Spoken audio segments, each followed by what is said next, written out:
How to make decals in Roblox Mobile. Let's get started. Launch your Roblox app. Make sure you have already logged into your account. You'll land to the home page.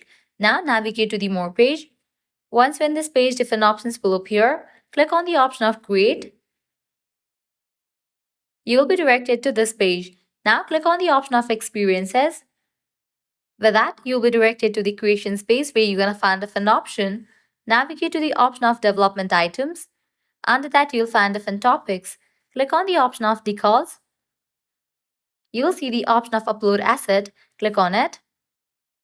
Now click on Upload again. Select the option from where you want to upload the picture.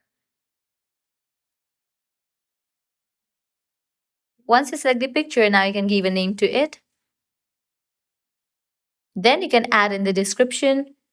Once you are done, click on Upload.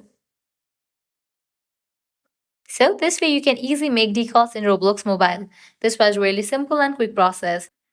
If this guide was helpful, don't forget to like, share and subscribe to our channel. Thanks for watching.